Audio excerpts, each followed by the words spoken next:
ঈদুল আজহায় মুক্তির লক্ষ্যে ইতিমধ্যে প্রচারণায় নেমেছে ইনসাফ টিম। প্রকাশ্যে এসেছে সিনেমাটির ৩ গুরুত্বপূর্ণ চরিত্রে অভিনয় করা শিল্পীদের ফার্স্ট লুক পোস্টার। শরীফুল রাজ, মুশাররফ করিমের লুক অন্তর্জালে আসার পর দর্শকের মধ্যে সিনেমাটি ঘিরে আগ্রহ তৈরি হয়েছে বেশ।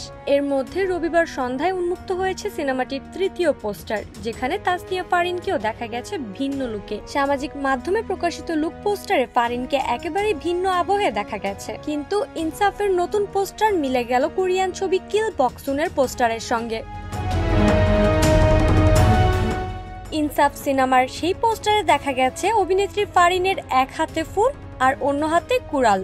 এমন সাংঘর্ষিক চরিত্রে আগে কখনোই দেখা যায়নি এই অভিনেত্রীকে। ফেসবুকে সিনেমার পোস্টার প্রকাশ করে এর নির্মাতা সঞ্জয় সমাদ্দার লিখেন, রক্তের ইনসাফে গোলাপের স্থান নেই। পোস্টারটি একই ক্যাপশন সহ নিজের পেজেও শেয়ার করেন তাসনিয়া ফারিন। পোস্টারটি প্রকাশের পর থেকেই দারুণ সাড়া ফেলেছে। তবে ফারিনের পোস্টারটি প্রকাশের পর সামনে আসে আরো একটি পোস্টার, যা দেখে বেশ বিভ্রান্ত দর্শকরা, কারণ সেই পোস্টারটিও একই রকম থিমে তৈরি। এটি দক্ষিণ কোরিয়ার জনপ্রিয় সিনেমা কিল বক্সুনের পোস্টার, যেখানে অভিনেত্রী জিওন ডো ইয়নের এক হাতে কুড়াল আর এক হাতে একটি সবজির থলে দেখা যায়, যার সঙ্গে ফারিনের পোস্টারটি সাদৃশ্যপূর্ণ বলে মন্তব্য করছে অনেকেই।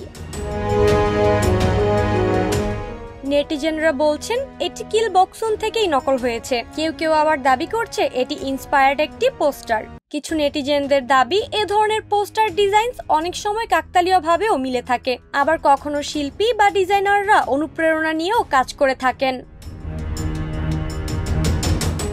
নকলের অভিযোগ প্রসঙ্গে সিনেমাটির নির্মাতা সঞ্জয় সমাদ্দার জানান, পুরো ব্যাপারটি ঘটেছে অসাবধানতাবশত।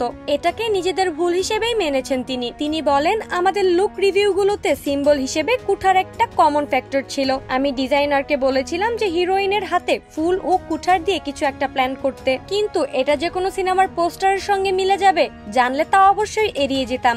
এটা অসাবধানতাবশত হয়েছে। পরবর্তীতে এই বিষয়ে আরো সতর্ক থাকবো।